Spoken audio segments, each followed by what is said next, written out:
કઈ છે એ વસ્તુ જે અહીં નથી મળતી? બધું જ મળી જાય છે, પરંતુ માં નથી મળતી. મા બાપ એવા હોય છે મિત્રો, જે જિંદગીમાં ફરી નથી મળતા. ખુશ રાખો એમને, પછી જુઓ સફળતાના દીપ ક્યાં નથી ઝળહળતા. નમસ્કાર મિત્રો, અમારી ચેનલમાં તમારું સ્વાગત છે. આપણી આજની વાર્તા છે અંતિમ ઈચ્છા. હેલો રેખાઓ બેટા, હું તને કેટલા દિવસોથી ફોન લગાડી રહ્યો છું, પરંતુ તું તો છે કે ફોન ઉપાડતો જ નથી. બેટા, તું જાણે છે કે તારી મમ્મીની હાલત વિશે. તેની તબિયત ઠીક નથી રહેતી. હવે તો તેની હાલત વધારે બગડવા લાગી છે. પલંગ પર પડ્યા પડ્યા તને જ યાદ કરતી રહી છે. બેટા, થોડો સમય કાઢીને મમ્મીને મળવા આવી જા. વહુ અને બાળકોને પણ લેતો આવજે. તારી મમ્મી હિંમત હારી ગઈ છે. તને મળીને એને થોડી હિંમત આવી જશે. હજુ મનોજભાઈએ પોતાની આ વાત કરી જ હતી કે રેખાવે પોતાની મજબૂરીઓ અવગણવાનું શરૂ કરી દીધું. પપ્પા, આ અઠવાડિયે તો મને કોઈ છૂટી નહીં મળી શકે, અને તમને તો ખબર જ છે કે હું અહીં મારું નવું મકાન બનાવડાવું છું. મારે અહીં પણ દેખરેખ રાખવી પડે. મારું અહીં રહેવું ખૂબ જ જરૂરી છે. અત્યારે મારું આવવું થોડું મુશ્કેલ થશે. તમે મમ્મીની દેખભાળ માટે થઈને એક બેન રાખી લ્યો. દીકરાનો સ્પષ્ટ જવાબ સાંભળીને મનોજભાઈના ચહેરા પર ચિંતાની રેખાઓ અને નિરાશાઓના ભાવ ઉખરાઈ આવ્યા, અને તેમની આંખો આંસુઓથી ભરાઈ આવી. વિચારવા લાગ્યા કે કામવાળા બેન તો હજુ રાખી શકું છું. મારી પાસે રૂપિયાની કંઈ કમી નથી નહીં, પરંતુ આ આજકાલના છોકરાઓને કોણ સમજાવે કે તેમના મા બાપને કોઈ પારકાથી વધારે પોતાનાની જરૂર હોય છે. દિવસે ને દિવસે કેન્સરની પીડિત ભાવનાબેનની તબિયત વધારે ખરાબ થઈ રહી હતી, અને મનોજભાઈના મનમાં એક ખૂણામાં હવે ડર લાગવા લાગ્યો હતો. બીમાર પત્નીની દેખરેખ માટે તેઓ આખા દિવસ તેમના પલંગની પાસે જ બેઠા રહેતા, અને ક્યારેક ક્યારેક તો ભાવનાબેન પૂછી લેતા, તમે રેખાઓને ફોન કરીને મારી તબિયત વિશે જાણ કરી કે નહીં? એવું કયું કામ છે કે જે પોતાની માની પણ વિશેષ છે એના માટે સાંભળો છો? રેખાઓને રજા નહીં મળી હોય તો આપણે એના ઘરે જતા રહીએ. થોડા દિવસોથી ખૂબ જ ઈચ્છા થઈ રહી છે છોકરાઓને મળવાની. એટલે મનોજભાઈ એમને ખોટો દિલાસો દેવા લાગ્યા અને કહ્યું કે તારા લાડલાઓ અહીં આવવા માટે થઈને પૂરા 1 અઠવાડિયાની છુટ્ટીની અરજી કરી દીધી છે. એટલા માટે આવવામાં થોડો સમય લાગી રહ્યો છે. જોજે, રજા મળતા જ આપણને મળવા માટે દોડતા આવશે. એવું કહેતા મનોજભાઈ પોતાના દુઃખને છુપાવતા ફિક્કી હસવા લાગ્યા, અને ખૂબ જ મુશ્કેલીથી પોતાના આંસુઓને રોકીને રૂમની બહાર નીકળી ગયા.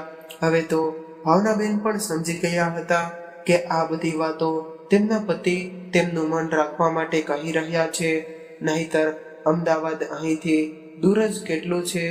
આવા દુઃખના સમયમાં આ અપેક્ષિત વૃદ્ધ દંપતી પાસે એવું કોઈ પણ પોતાનું હતું નહીં કે જેની સાથે પોતાનું દુઃખ હળવું કરી શકે.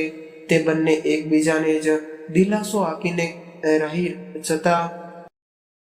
ઘણી વખત મનોજભાઈ પોતાની પત્નીને કહેતા, ભાવના, કદાચ આપણા નસીબમાં ખરાબ હશે કે આપણને પોતાના દીકરા અને વહુ તેમના બાળકો સાથે રહેવાનું સુખ પણ નસીબમાં નથી મળ્યું. છોકરાઓને પોતાના ખોળામાં રમાડવા અને એમને લાડ લડાવવાની ઈચ્છા જ રહી ગઈ. આ વાત સાંભળીને ભાવનાબેન પોતાના પતિને ભાવનાત્મક આશ્વાસન આપતા કહેતા કે તમે તો તમારું દિમાગ બેકાર વાતોમાં લગાડી રાખો છો. દીકરાની પોતાની પણ જિંદગી છે. તે પોતાના પગ પર ઊભો છે, ખુશ છે. આનાથી વધારે આપણને બીજું શું જોઈએ? તેમની ખુશીઓમાં જ આપણી ખુશીઓ હોવી જોઈએ. પરંતુ છતાં ભાવના દીકરાની કોઈ ફરજ નથી. એટલે ભાવનાબેન કહેતા, જેના ભાગ્યમાં જેટલું લખ્યું છે એટલું જ એને મળે છે. કદાચ આપણા ભાગ્યમાં સંતાનનું સુખ આટલું જ હશે. આપણે એના આવવાની ખોટી આશા બાંધીને બેઠા છીએ. એવી દુનિયામાં હવે તેની પોતાની પત્ની, બાળકો અને શહેરના ભણેલા ગણેલા લોકો છે. હવે એની દુનિયામાં આપણી કોઈ જગ્યા નથી. આવી રીતે જ તે બંને એકબીજાને આશ્વાસન આપતા અને એકબીજાના દુઃખને હળવું કરતા પ્રયાસ કરતા હતા. ઘરનું કામકાજ સંભાળવા માટે પણ મનોજભાઈએ એક નોકર રાખેલો હતો. નોકર રાખવાની તેમને એ વાતની ખાતરી રહેતી કે ચલો કોઈ તો આ અવસ્થામાં તેમની સાથે છે જે તેમના મુશ્કેલ સમયમાં તેમને સંભાળી લેશે. થોડા દિવસો આમ જ વીતી ગયા, પરંતુ ભાવનાબેનની બીમારી વધતી જતી હતી. હવે તો દવાઓ પણ તેમની બીમારી સામે હિંમત હારવા લાગી હતી. પરંતુ એમનો એકનો એક દીકરો એમના હાલચાલ પૂછવા પણ આવ્યો ન હતો. પોતાની પત્નીની ચિંતામાં ડૂબેલા મનોજભાઈએ ખૂબ જ ભારી મનથી ઈચ્છા ના હોવા છતાં પણ પોતાના દીકરાને ફરીવાર ફોન કર્યો અને રૂંધાયેલા અવાજમાં તેઓ બોલ્યા, બેટા, તારી મમ્મીની હાલત હવે વધારે બગડવા લાગી છે. અહીં પણ ડોક્ટરને દેખાડી દીધું, પણ ડોક્ટરે કહ્યું કે તારી મમ્મીને કોઈ મોટી હોસ્પિટલમાં લઈ જવાની આવશ્યકતા છે. તેમણે અમદાવાદની કેન્સર સ્પેશિયાલિસ્ટ હોસ્પિટલમાં લઈ જવાની સલાહ આપી છે. હવે તેની આ હાલત મારાથી જોઈ નથી શકાતી. તું જલ્દીથી આવીને અમને લઈ જા. તારી મમ્મીને જલ્દીથી જલ્દી સારા ઈલાજની જરૂર છે. એટલે દીકરાએ જવાબ આપી દીધો કે પપ્પા, હું કોઈ કામથી મુંબઈ આવ્યો છું. તમે મમ્મીને એમ્બ્યુલન્સમાં અમદાવાદની કેન્સર હોસ્પિટલમાં લઈને જાઓ. મને હજી 2 દિવસ લાગશે પાછા અમદાવાદ આવવામાં. દીકરાના કહ્યા અનુસાર મનોજભાઈ ભાવનાબેનને એમ્બ્યુલન્સમાં અમદાવાદ લઈને આવી ગયા અને હોસ્પિટલમાં એમને એડમિટ કરાવી દીધા. ડોક્ટરોએ તરત જ ઈલાજ શરૂ કરી દીધો, પરંતુ ઈલાજની કોઈ પણ અસર નજર નહોતી આવી રહી. વીતતા દરેક પળની સાથે ભાવનાબેનની બેચેની આશા પણ થોડી હતી પરંતુ છતાં પણ મનોજભાઈને એ વાતની ખાતરી હતી કે પોતાના દીકરા, વહુ અને તેમના છોકરાઓની એક ઝલક જોવા તરસતી ભાવનાની આ ઈચ્છા તો કમસે કમ પૂરી થઈ જશે. પરંતુ મનોજભાઈનો આ વિચાર ફક્ત એક ભ્રમ માત્ર જ હતો. તેઓ હર દિવસે સૂરજ નીકળતા જ દરવાજા પર નજર રાખીને એક આશા ભરી નજર સાથે પોતાના દીકરાની રાહ જોતા, પરંતુ રોજ સાંજે તેમની આ આશા તૂટી જતી. હરેક વીતતો દિવસ હવે તેમને પોતાના દીકરાની દાનતનો અહેસાસ કરાવવા લાગ્યો. પછી એક દિવસ તેવો પણ આવ્યો કે જ્યારે ડોક્ટરોએ ભાવનાબેનના ઠીક થવાની આશાને બિલકુલ નકારી દીધી અને મનોજભાઈને સાફ શબ્દોમાં કહી દીધું કે દવાખાનાના ઈલાજથી વધારે તેમને પોતાના બાળકોની.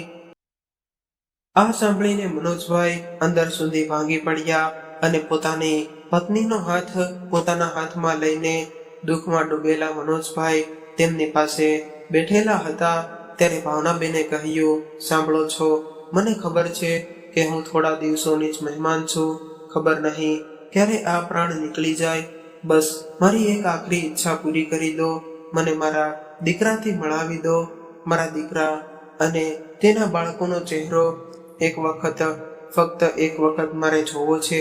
પોતાની પત્નીની આ વાત સાંભળીને મનોજભાઈનું હૃદય ચકનાચૂર થઈ ગયું. ભાવનાબેનની ઈચ્છા પૂરી કરવા માટે તેમણે ફરી એકવાર ધ્રુસતા હાથે પોતાના દીકરાને ફોન કર્યો, પરંતુ રીખાવે આજે પણ ફોન ઉપાડ્યો નહીં. પોતાની જાતને જેમ તેમ સંભાળીને તેમણે પોતાની પત્નીને દીકરાના ઘરે લઈ જવાનો નિર્ણય લીધો અને પોતાની બીમાર પત્નીને એમ્બ્યુલન્સમાં આસિસ્ટન્ટ ડોક્ટરની દેખરેખમાં લઈને જતા મનોજભાઈ રહીને વિચારવા લાગ્યા કે અમે બંને જ તો એકબીજાના સુખ દુઃખના આધાર છીએ. હવે તો ભાવનાને કંઈક થઈ ગયું તો આ દુનિયામાં રહેવું મારા માટે કોઈ સજાથી ઓછું નહીં હોય એવું વિચારતા તેમણે પોતાની પત્ની તરફ જોયું, પરંતુ આ શું? ભાવનાબેનના શરીરમાં કોઈ હલનચલન હતી નહીં. આ જોઈને મનોજભાઈના કપાળે પરસેવો થવા લાગ્યો. સંભવિત આશંકાની ભયથી ગભરાઈને એમ્બ્યુલન્સમાં ઉપસ્થિત ડોક્ટરને જલ્દીથી ચેકઅપ કરવા માટે કહ્યું તો તેમણે મૃત ઘોષિત કરી દીધા અને પોતાના દીકરા, વહુ અને તેમના બાળકોને મળવાની અધૂરી ઈચ્છા લઈને ભાવનાબેનની આંખો સદાય માટે બંધ થઈ ગઈ. અહીં મનોજભાઈ આઘાતને કારણે પથ્થર બની ગયા હતા.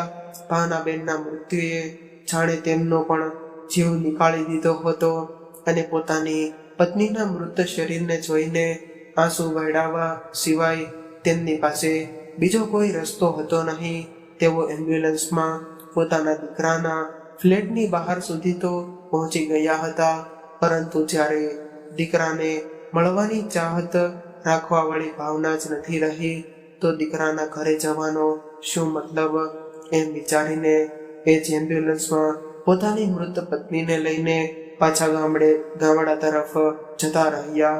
મન પર પથ્થર રાખીને મનોજભાઈએ દીકરાને ફોન કરીને તેને આ દુઃખભર્યા સમાચાર સંભળાવી દીધા. 2 દિવસ વીતી ગયા હતા, પરંતુ દીકરો હજુ સુધી ઘરે પહોંચ્યો ન હતો.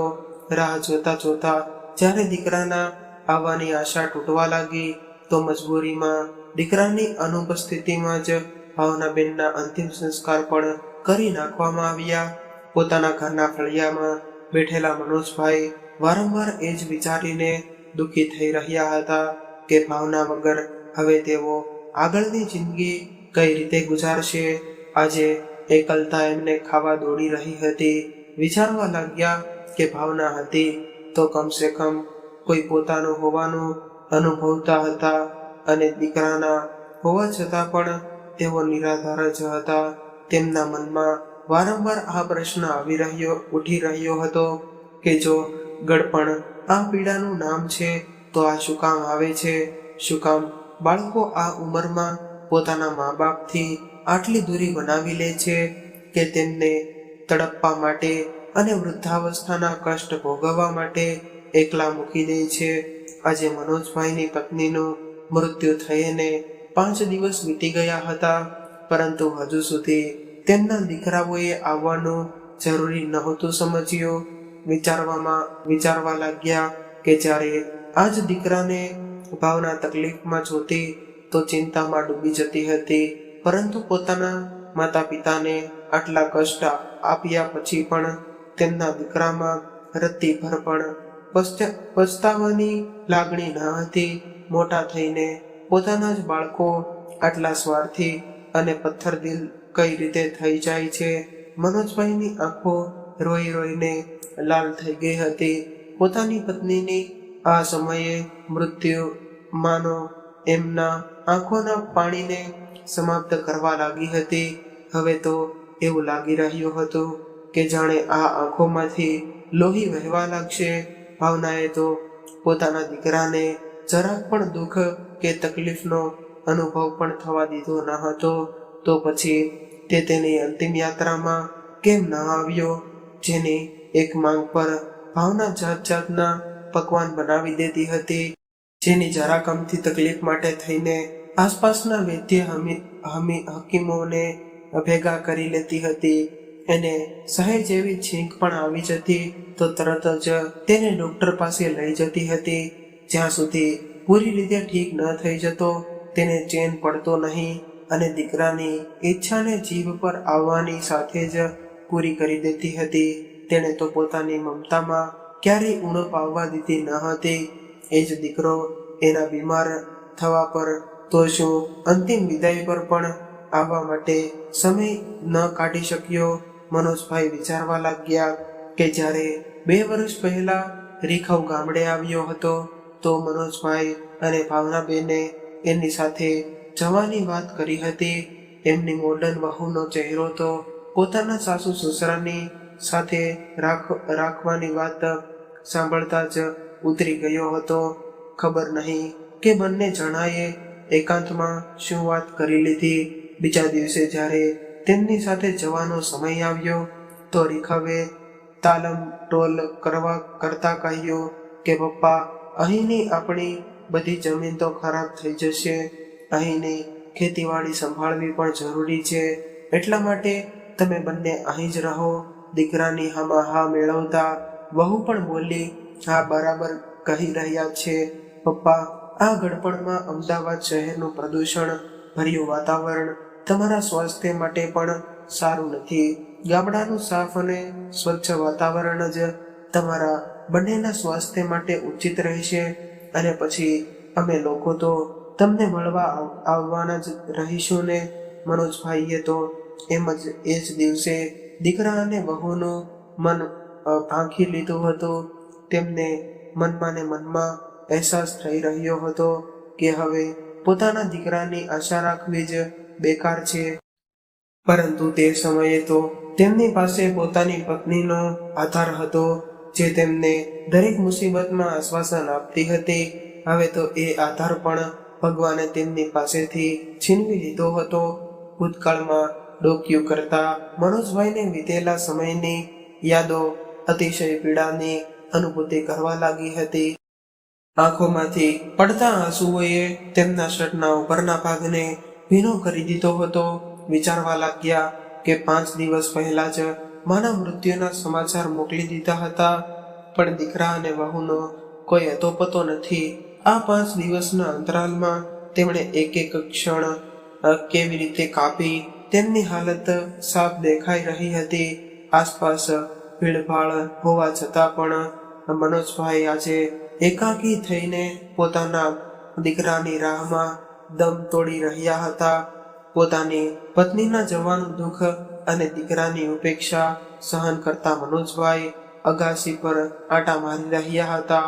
અગાસી પરથી નીચે ફળિયા તરફ જોયું અને વિચારવા લાગ્યા કે આજ ફળિયામાં ભાવનાની ખિલખિલાતી હસી ગુંજતી રહેતી હતી. અહીં જ અમારા દીકરાનું નાનપણ વીત્યું. આ ફળિયું જ મારા હસતા ખેલતા પરિવારના અવાજોનું સાક્ષી હતું. પોતાની રીતે યાદોમાં ખોવાયેલા મનોજભાઈના વિચારો પણ એકાએક વિરામ લાગી ગયો હતો. જ્યારે ગામની વચ્ચે થઈને નીકળવાવાળા રસ્તા પર કોઈ ગાડીનો જોરદાર બ્રેકનો અવાજ આવ્યો. પોતાના દીકરાના આવવાની આશાએ તેમણે ગાડી તરફ જોયું તો બાજુવાળા મનોહરભાઈનો દીકરો પોતાની પત્ની અને દીકરાની સાથે તે ગાડીમાંથી ઉતરી રહ્યો હતો, જે બાજુના ગામડામાં જ નોકરી કરતો હતો. પોતાના દીકરાને આવતો જોઈને મનોજભાઈ તરત જ બહાર આવ્યા અને તેમણે પોતાના પૌત્રને ઝડપથી તેડી લીધો. અને મનોજભાઈ જે છત પર ઊભા આ નજારો જોઈ રહ્યા હતા, તે વિચારવા લાગ્યા કે આજ સુખ તો મારી ભાવના ઈચ્છતી હતી. પોતાના દીકરાને ફક્ત એક વખત મળવા માંગતી હતી. પોતાના પૌત્રને આલિંગનમાં બંધ કરવા માંગતી હતી. ફક્ત આટલું સુખ જ અમારો દીકરો દઈ ન શક્યો. પોતાની મરતી માને બધાના દીકરા થોડા દિવસની નોકરી પછી પોતાના માતા પિતાને મળવા માટે આવે છે. અમે જ અભાગ્યા છીએ કે અમારા દીકરાએ એમને આ હાલતમાં પણ એકલા મૂકી દીધા. દુઃખના અથાગ સાગરમાં ડૂબેલા મનોજભાઈ થોડી વારમાં છત પરથી નીચે ઉતરી આવ્યા અને થોડું તો મનોહરભાઈનો દીકરો ભાવના માટે અફસોસ પ્રગટ કરવા આવ્યો હતો.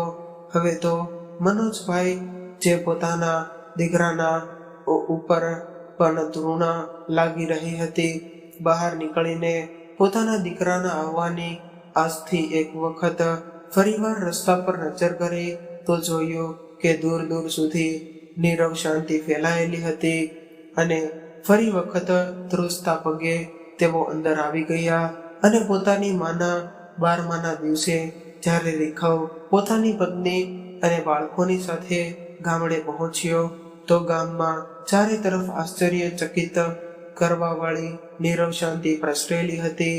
ગામની ગલીઓ અને ચોર જ્યાં હરપળ માણસોની ચહેરપહેર લાગતી રહેતી હતી, આજે સુમસાન પડેલી હતી.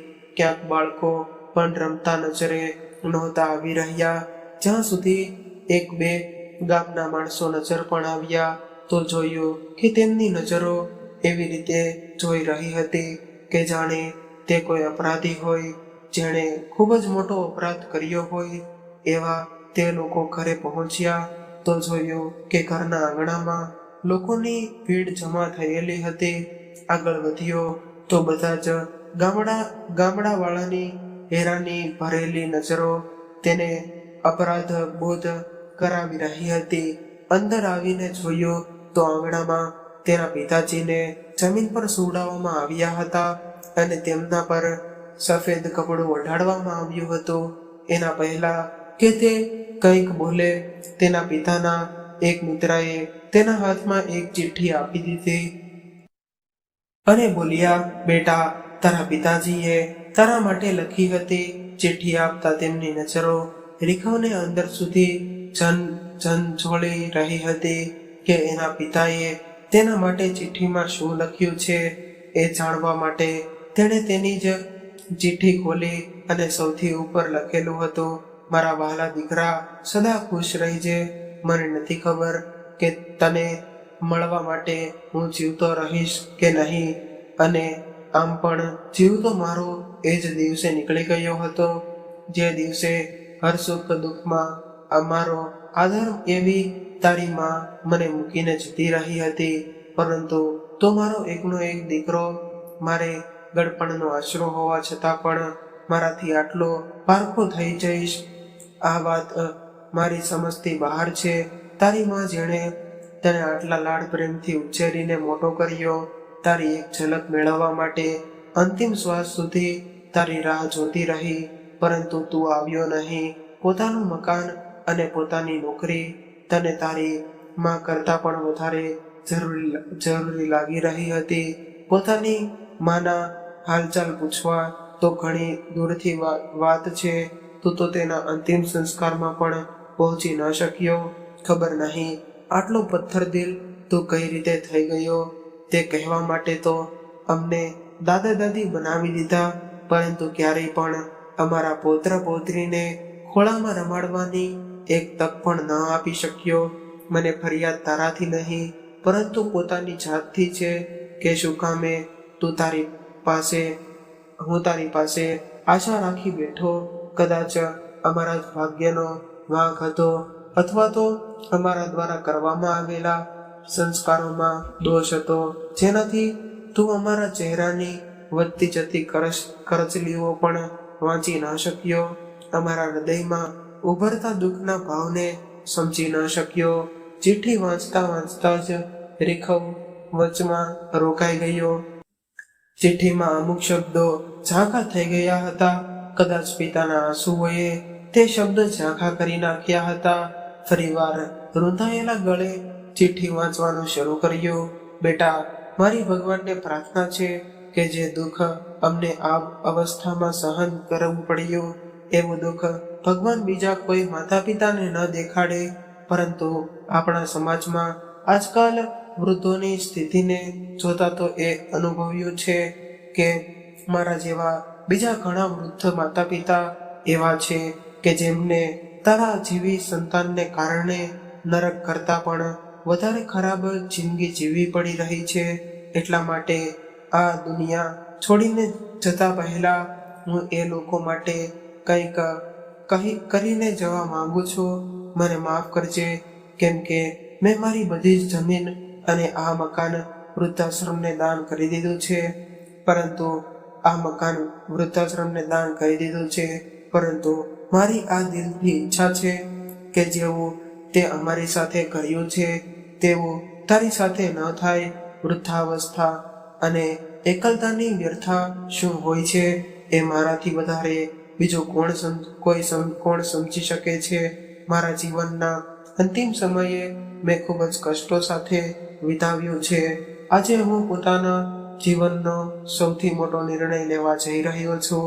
હું તારી પાસે મારા શરીરને મૂર્ખાંગી દેવાનો અધિકાર છીનવું છું. ચિઠ્ઠી વાંચતા રીખવના હાથ અને અવાજ ધ્રુજવા લાગ્યા, છતાં પણ તેણે વાંચવાનું ચાલુ રાખ્યું. પત્રમાં આગળ લખ્યું હતું, આમ પણ અસીમ દુઃખોને સહન કરતા બળી તો હું પહેલા જ ગયો હતો. આ હાડ માંસનું શરીર તો ફક્ત દેખાવ માત્ર છે.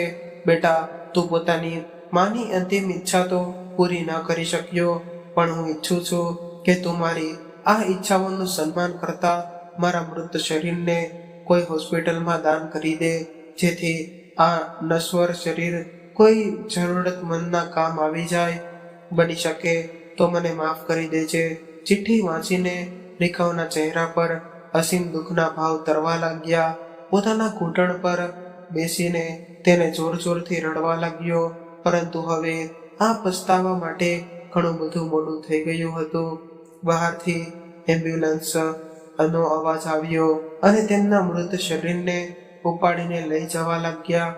અને એક એક કરીને બધા સગા સંબંધી અને ગામના લોકો પણ જતા રહ્યા. મિત્રો, હકીકત તો એ છે કે માતા પિતાને ગળપણ એટલું કમજોર નથી કરતું જેટલું સંતાનોનું વર્ણન તેમને કમજોર કરી દે છે. મા બાપ તો એક ઘટાદાર વૃક્ષ છે જે ફક્ત દેખાવનું જાણે છે અને તેમની છત્ર છાયામાં બાળકો સુરક્ષિત રહે છે.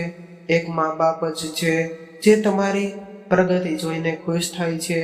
આજે તમે જે કંઈ પણ છો તેની પાછળ એ લોકોનો ત્યાગ છે અને અચાનક મોટા નથી થઈ ગયા. તમને મોટા કરવામાં એ પોતાનું શરીર ઘસી નાખ્યું છે અને બાપે ધૂમ ધરતા તડકામાં પોતાના શરીરને તપાવ્યું છે. જે વૃક્ષે તમને નાનપણમાં પોતાનો છાંયો આપ્યો તેના પાંદડા સુકાવા ન દેતા તેમને પણ પોતાના સ્નેહ પ્રેમ નું ખાતર જરૂર અપાવજો. પોતાની મધુર વાણી અને વ્યવહાર રૂપી પાણીની સિંચવા રહેજો, કેમ કે જ્યાં છાંયડો દેવાવાળું વૃક્ષ નથી રહેતું તો આંગણામાં તડકો આવવા લાગે છે. કોઈકે ખૂબ સરસ કહ્યું છે, કેમ ભૂલી ગયા તમે માની મમતા અને પિતાનો પ્રેમ અપાર. એમણે તમારા માટે જે તપ કર્યું એને યાદ તો કરો એકવાર. તો મિત્રો, આજની વાર્તા કેવી લાગી તે કોમેન્ટ કરીને જરૂરથી જણાવજો. અને જો વાર્તા ગમી હોય તો લાઈક કરીને વધુમાં વધુ શેર પણ કરજો. અને આવી જ અવનવી વાર્તા સાંભળવા માટે ચેનલને જરૂરથી સબસ્ક્રાઇબ કરજો. હર હર મહાદેવ. આશીષ આજે પોતાની મમ્મીને લેવા માટે ગામડે આવ્યો હતો.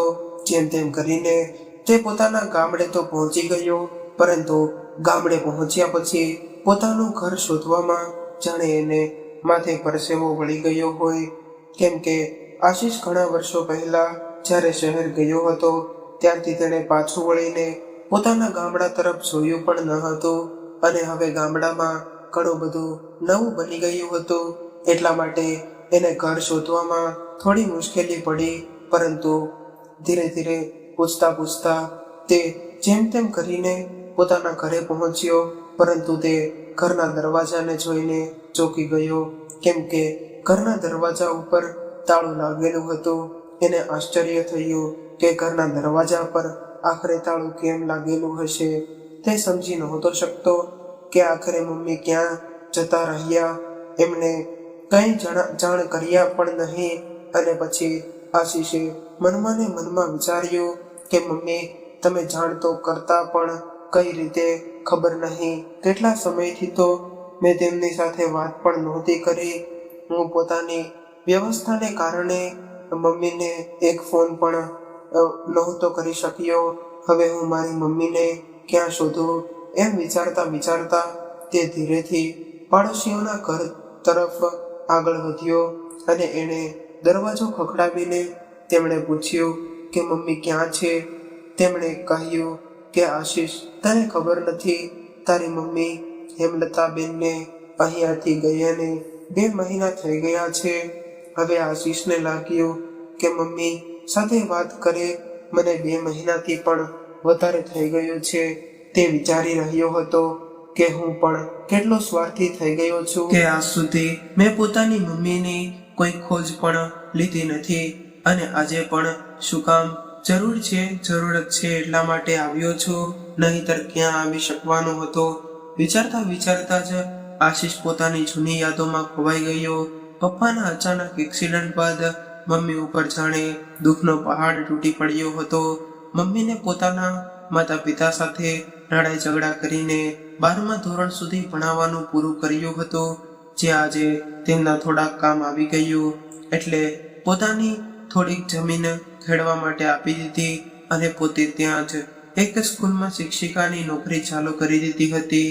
પપ્પાના ગયા પછી ગામવાળાઓએ અથવા તો એમ કહી લ્યો કે પરિવારવાળાઓએ પણ મમ્મી ઉપર કેટલો દબાવ કર્યો હતો કે મમ્મી બીજા લગ્ન કરી લે, પરંતુ મારી મમ્મીએ કોઈનું પણ સાંભળ્યું નહીં અને તેણે અમારા બંને ભાઈ બહેનના જીવનના ઘડતર માટે કેટલી સખત મહેનત કરી હતી. બિચારીએ કેટલા દુઃખ સહન કર્યા હતા, શું શું ન કર્યું અમારા બંને માટે. ક્યારે પણ અમે મને અને મારી બહેનને કોઈ પણ પ્રકારની કમી મહેસૂસ થવા દીધી ન હતી. જ્યારે અમારા બંને ભાઈ બહેનનું ગામમાં ભણતર પૂરું થયું ત્યારે મમ્મીએ શહેરમાં હોસ્ટેલ રાખીને અમને આગળ ભણાવ્યા. મોટી બહેન હિનાએ પોસ્ટ ગ્રેજ્યુએશન સુધીનો અભ્યાસ કર્યો અને એના માટે એક ખૂબ જ સુખી સંપન્ન પરિવાર શોધીને ધામધૂમથી એના લગ્ન કરાવી નાખ્યા. ત્યારબાદ મમ્મી પાસે એમનો એકમાત્ર આશરો એવો હું બચ્યો હતો. બહેના તો લગ્ન થઈ ગયા હતા અને એ પોતાના ઘરમાં ખૂબ જ ખુશ પણ હતી અને જીજાજીને પણ સારી નોકરી હતી. થોડા સમય પછી તેઓ વિદેશ જતા રહ્યા એટલે દીદી હવે મળી શકી નહોતી. દીદીના લગ્ન પછી મેં એન્જિનિયરિંગનું ભણતર પૂરું કર્યું અને શહેરમાં જ એક ખૂબ જ મોટી કંપનીમાં કામ કરવા લાગ્યો હતો. કંપનીમાં કામ કરતા જ મને એક છોકરી પસંદ આવી ગઈ હતી જેનું નામ ચિત્રા હતું. પહેલા તો મારી મમ્મી સાથે એના વિશે વાત કરવાની મારી હિંમત થઈ નહીં, પરંતુ પછી જ્યારે તેમણે મારા માટે છોકરી શોધવાની વાત કરી એટલે મેં ચિત્રાનું નામ જણાવ્યું હતું કે મારા ઓફિસમાં જ કામ કરે છે, હું તેની સાથે જ લગ્ન કરવા માંગુ છું. મમ્મીએ કંઈ પણ કહ્યું નહીં અને મારી ખુશીને ધ્યાનમાં રાખતા ચિત્રા સાથે મારા લગ્ન કરાવી નાખ્યા. લગ્ન બાદ થોડા સમય સુધી અમે લોકો ગામડે જ રહ્યા અને થોડા જ સમય પછી હું ચિત્રાને પોતાની સાથે શહેરમાં લઈ ગયો. જ્યારે અમે ગામડેથી શહેરમાં જવાના હતા ત્યારે મમ્મી કંઈક કહે તે પહેલા જ મેં કહી દીધું હતું કે મમ્મી થોડા દિવસોની જ વાત છે, હમણાં મેં એક જ રૂમ રસોડાનું નાનકડું ઘર ભાડે રાખેલું છે. જેવું જ મોટું ઘર લઈશ તો તમને મારી સાથે શહેર લઈ જઈશ. મમ્મીએ હસતા મોઢે માથું હલાવ્યું. જેવી તારી મરજી બેટા, પરંતુ જે રીતે તેમણે પોતાનું માથું હલાવ્યું હતું તેના પરથી લાગી રહ્યું હતું કે જાણે તેમને પહેલેથી જ અભ્યાસ થઈ ગયો હતો કે હું કદાચ ક્યારેય પણ એમને પોતાની સાથે નહીં લઈ જાઉં. પપ્પાના ગયા પછી મમ્મી જ એકમાત્ર અમારો આશરો હતી અને મમ્મીએ પણ તે સમયે પોતાની જવાબદારીઓ પૂરી કરવામાં કોઈ કમી નહોતી રાખી. મમ્મીએ મારી મોટી બહેન હિનાના લગ્ન અને મારા લગ્ન ખૂબ જ ધામધૂમથી કર્યા હતા અને હું એટલો સ્વાર્થી થઈ ગયો હતો કે મેં એમને એકવાર પણ પૂછ્યું ન હતું કે મમ્મી તમે અમારા બંનેના લગ્નમાં આટલા રૂપિયા વાપર્યા, આખરે આટલા બધા રૂપિયા ક્યાંથી આવ્યા? તમે કોઈ પાસેથી ઉધાર તો નથી લીધા ને? શું હું કંઈક મદદ કરી આપું તમારી? હું પણ બસ ચૂપ જ રહ્યો અને આશીષ મનમાં ને મનમાં વિચારતો રહ્યો હતો, પરંતુ મમ્મીએ પણ ક્યારેય મને કંઈ જણાવ્યું નહીં કે તેમની આર્થિક સ્થિતિ કેવી છે. હું પણ ચિત્રાને સાથે લઈને શહેરમાં જતો રહ્યો અને પછી પોતાની ઓફિસ અને ઘરમાં વ્યસ્ત થઈને રહી ગયો. મમ્મી વિશે તો ક્યારેય પણ મેં કંઈ પણ વિચાર્યું જ નહીં. જો કે હું મમ્મીને કહીને ગયો હતો કે જ્યારે મોટું ઘર લઈશ તો તેમને જરૂર સાથે લઈ જઈશ. આજ બધી ઉથલ પુથલ આજે આશીષના દિમાગમાં ચાલી રહી હતી અને આ બધું વિચારી જ રહ્યો હતો કે પોતાના પાડોશી કાકાનો અચાનક અવાજ આવ્યો. અવાજની તેમને વિચાર ભંગ થયા અને તે પોતાની જૂની યાદોમાંથી બહાર નીકળ્યો. કાકાએ તેને કહ્યું કે આશીષ બેટા, આખરે ક્યાં વિચારોમાં ડૂબી ગયો હતો? શું તને તારી મમ્મીએ જાણ નથી કરી? એટલે આશીષે કહ્યું કે કાકા, મમ્મીએ તો મને કંઈ નથી જણાવ્યું, તમે જ કહી દો. ત્યારે કાકાએ જણાવ્યું કે બેટા, હકીકતમાં તારા ગયા પછી હેમલતાબેન કંઈક અસ્વસ્થ રહેવા લાગ્યા હતા. અને પછી તું તો જાણે જ છે કે બધા હાલત તારી સામે જ હતા કે કઈ રીતે તેમણે તને અને તારી બહેન હિનાને ભણાવી ગણાવીને મોટા કર્યા અને પોતે કેટલા કષ્ટ વેઠ્યા. તમારા લગ્ન પછી થોડો કરજો થઈ ગયો હતો. તારી મમ્મીએ તને એટલા માટે કહ્યું નહીં કે તું ચિંતા કરીશ અથવા તો આના વિશે વિચારતો રહીશ. અરે બેટા, તું પણ કહીને ગયો હતો ને કે જ્યારે તું શહેરમાં મોટું ઘર લઈશ ત્યારે પોતાની મમ્મીને સાથે લઈ જઈશ. પરંતુ તું તો શહેર જઈને જાણે પોતાની મમ્મીને ભૂલી જ ગયો હશે. નસીબની વાત છે બેટા, સંતાન ક્યારેય કોઈની ભલી થઈ છે. કાકાએ મારા મોઢા પર જ કંઈ ના કહેતા પણ મને ઘણું બધું સંભળાવી લીધું હતું.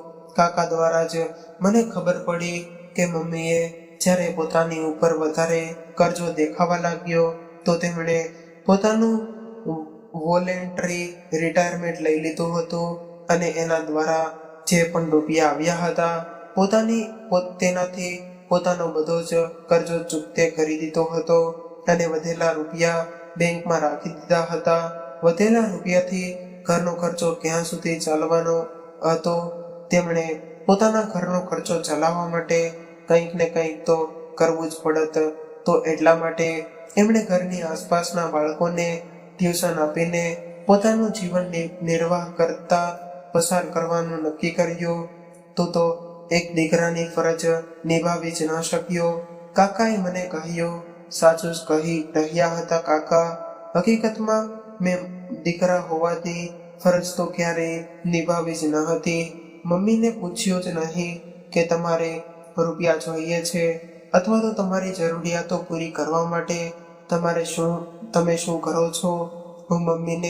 હું કહીને ગયો હતો અને અમારા લગ્ન થઈ ગયા પછી મેં ગામડાના ઘર તરફ ક્યારેય પણ પાછું વળીને જોયું જ નહીં. જ્યારે મમ્મીએ મારા લગ્ન ચિત્રા સાથે ફક્ત મારી ખુશી માટે કરાવ્યા હશે. સમય વીતી ગયો હતો અને આ સમય દરમિયાન અમારે 2 બાળકો પણ થઈ ગયા. છતાં પણ અમે મમ્મીને બોલાવ્યા નહોતા અને ના ક્યારેય બાળકોને લઈને ગામડે આવ્યા હતા મમ્મી પાસે. ના તો મારી મમ્મીને અમારા બાળકોને જોયા હતા કે ના અમારા બાળકોને મારી મમ્મીને. મારા બાળકો જાણતા પણ ન હતા કે તેમની એક દાદી પણ છે જે ગામડે રહે છે. બધા લોકો વિચારવા લાગ્યા કે જે દીકરાને આજ સુધી ક્યારેય પોતાની મમ્મીની યાદ આવી નથી તે અચાનક કેવી રીતે જરૂરત પડી ગઈ કે પોતાની મમ્મીને અહીં મળવા આવ્યો. મેં કહ્યું, તમને બધાને લાગી રહ્યું હશે કે આજે અચાનક મને મમ્મીની યાદ કઈ રીતે આવી ગઈ કે તેમને શોધતા અહીં આવી ગયો. આજે મમ્મીને મળવા આવવામાં પણ અમારો ઘણો સ્વાર્થ છે. દીકરામાં હકીકતમાં હું અને ચિત્રા બંને નોકરી કરીએ છીએ. જ્યાં સુધી અમે બંને એકલા હતા ત્યાં સુધી તો ઠીક હતું. ત્યારે ક્યારેય કોઈ સમસ્યા આવી નહીં. પણ અમારા બાળકો થયા પછી હવે અમે બાળકોને કોની પાસે મૂકીએ અને કઈ રીતે રાખીએ આ તો ખૂબ જ મોટી સમસ્યા હતી. કેમ કે અમે બંને નોકરી ચાલુ રાખવાના હતા. પછી ખૂબ જ વિચારવા સમજ્યા પછી એક નક્કી કર્યું કે અમે પોતાના બાળકોને બેબી કેર સેન્ટરમાં મૂકી આવીશું. અને પછી અમે એવું કર્યું પણ અને અમારા બાળકોને બેબી કેર સેન્ટરમાં રાખતા હતા. થોડો સમય વીત્યો કે અમારા બંને બાળકો ઘણા બીમાર રહેવા લાગ્યા. ડોક્ટરે બતાવ્યું હોવા છતાં પણ બીમારી સમજમાં જ નહોતી આવતી. પરંતુ જ્યારે ડોક્ટરને અમે કહ્યું કે અમારા બંને બાળકો બેબી કેર સેન્ટરમાં રહે છે તો ડોક્ટરે અમને સલાહ આપી કે અમે તેમને ત્યાં ન રાખીએ. આમ તો અમારા બાળકોને બીમારી તો કોઈ હતી નહીં, પરંતુ ડોક્ટરના અનુમાન મુજબ કદાચ એવું થઈ શકે કે ત્યાંનું વાતાવરણ અમારા બાળકોને અનુકૂળ ન આવતું હોય અને એમના માટે તે બંને બીમાર રહેવા લાગ્યા હતા. જેના લીધે અમારા બંનેમાંથી કોઈ એકને હંમેશા ઓફિસમાંથી છુટ્ટી લઈને તેમને ડોક્ટર પાસે લઈ જવા પડતા હતા. રોજ રોજ છુટ્ટી લેવામાં કારણે ઓફિસમાં પણ અમારી ઇમેજ ખરાબ થઈ રહી હતી અને બોસ પણ નાટક કરવા લાગ્યા હતા. હવે તો અમે બંને દિવસે ને દિવસે હેરાન થવા લાગ્યા હતા. ઘણા વિચાર કર્યા પછી બંને બાળકો માટે એક ફૂલ ટાઈમ આયા રાખવાનું વિચાર્યું અને એવું પણ કર્યું, પરંતુ બાળકો છતાં પણ ઠીક ન થયા અને દિવસે ને દિવસે કમજોર થતા જતા હતા. હવે હું અને ચિત્રા બંને આ વાતને વિચારીને હેરાન રહેવા લાગ્યા હતા કે હવે તો આયા રાખવાનો પણ કોઈ ફાયદો નથી રહ્યો ન હતો અને દિવસે ને દિવસે અમે પરેશાન થતા જતા હતા. અમે કંટાળી ગયા હતા. ચિત્રાની નોકરીને ધ્યાનમાં રાખીને જ અમે લોન લઈને ઘર ખરીદ્યું હતું. એટલા માટે ચિત્રા પણ નોકરી મૂકી શકે એમ ન હતી. એટલા માટે આ બધું કર્યા પછી એક નવી મહિલાને ઘર પર મદદ માટે બોલાવી લીધી, પરંતુ તે હાલતને ચાલતા રજા રાખી લેતી હતી.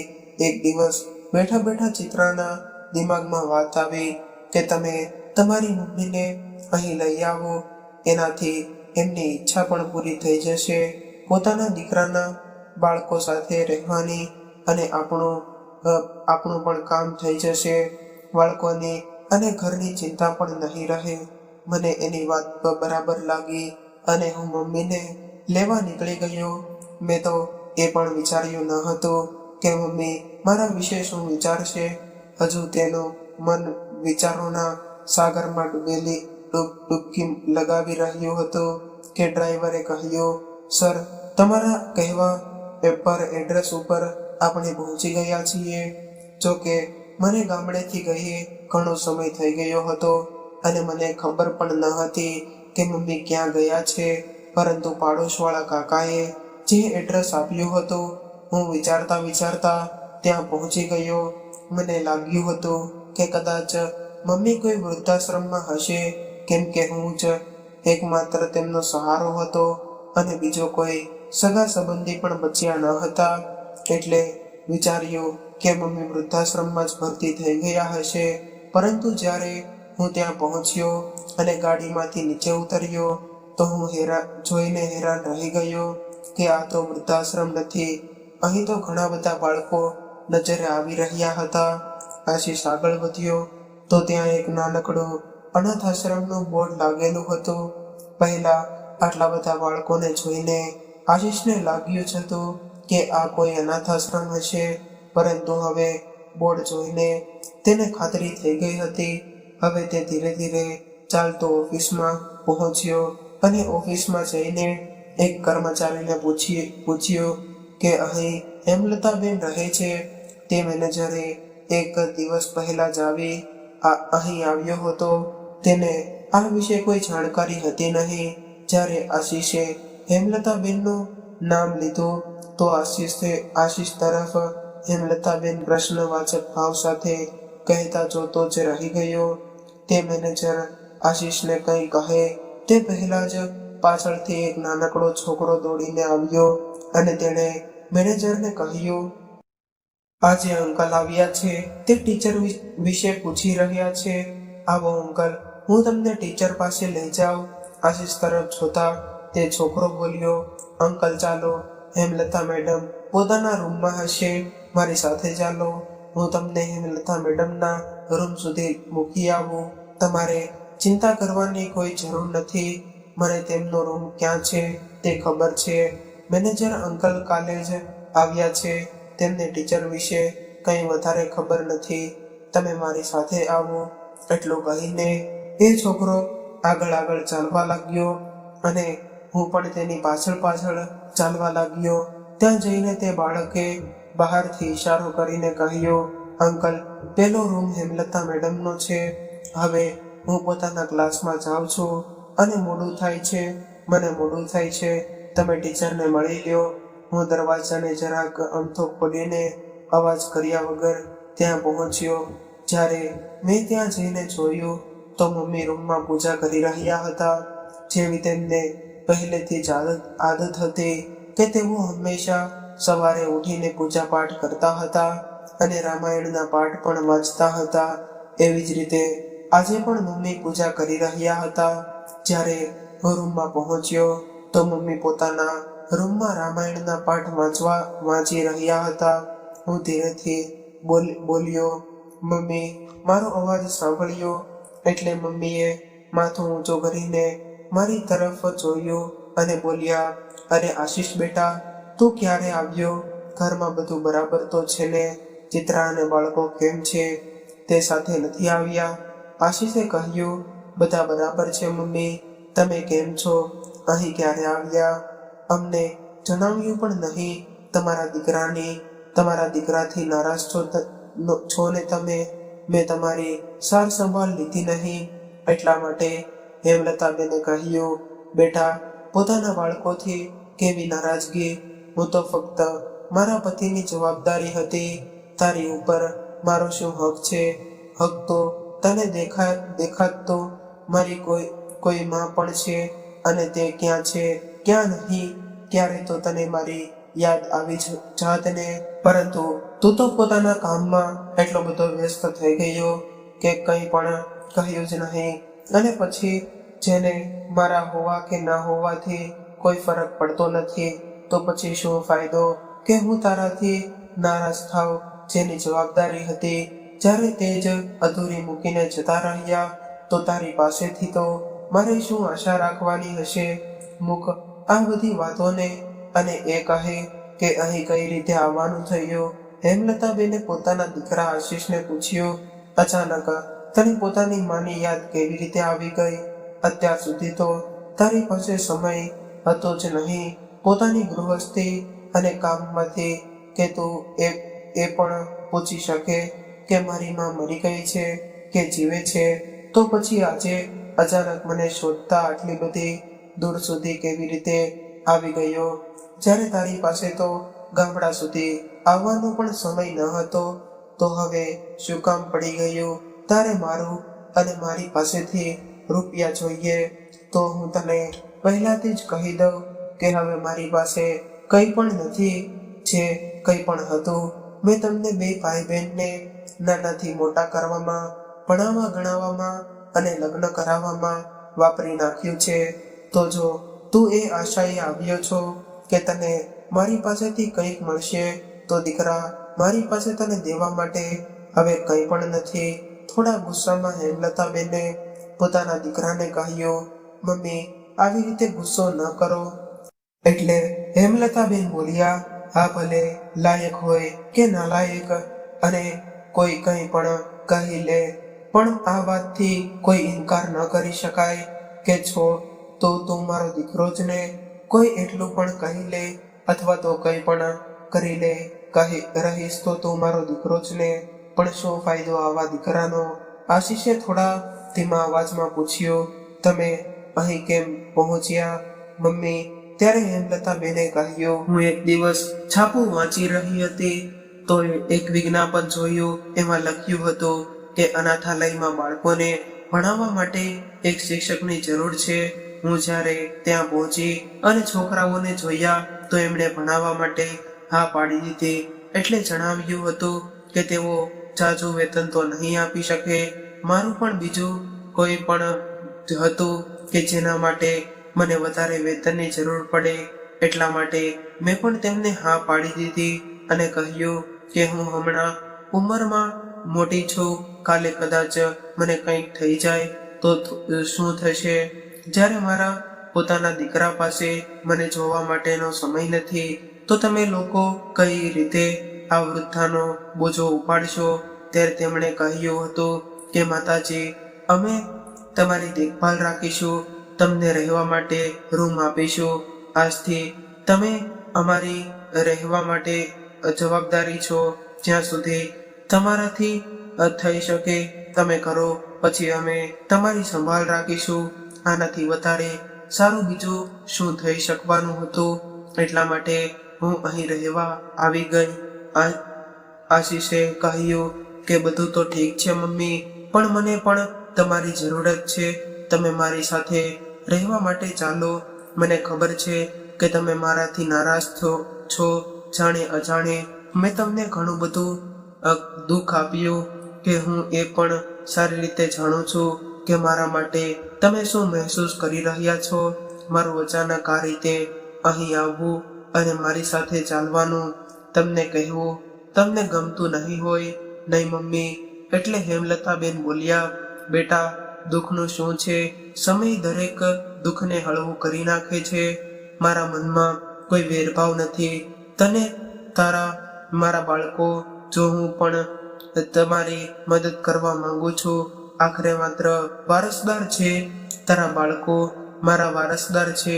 એ બહાને હું પણ તેમની સાથે સમય વિતાવી શકીશ.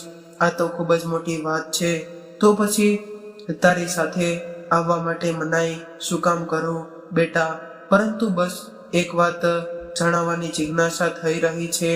એટલે આશીષ બોલ્યો, હા મમ્મી, પૂછો શું જિજ્ઞાસા છે.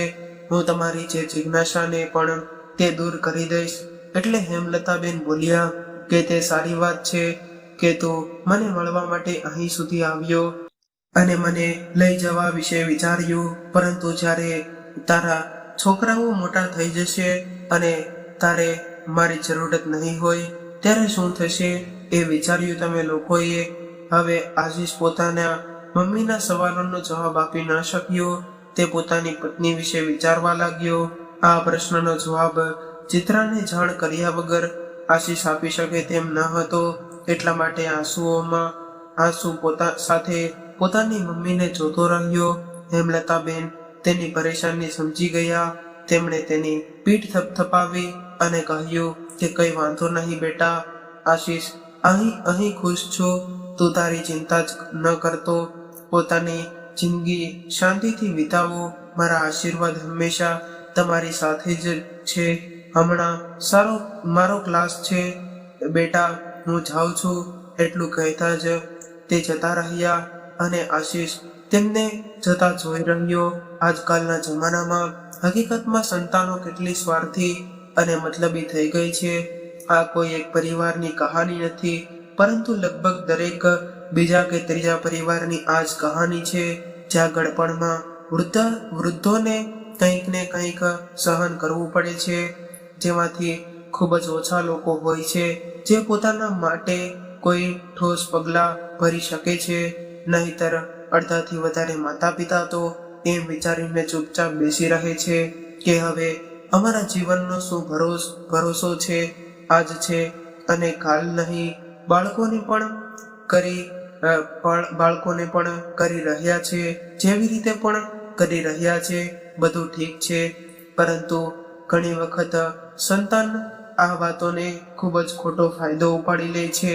આશીષ મોટો થઈને પોતાની જિંદગીમાં એટલો વ્યવસ્થિત થઈ ગયો કે એને એટલી પણ ખબર ન રહી કે ગામડે એની એક માં પણ છે જેનું તેના સિવાય કોઈ નથી, જેનો એકમાત્ર અને છેલ્લો આશરો આશીષ છે.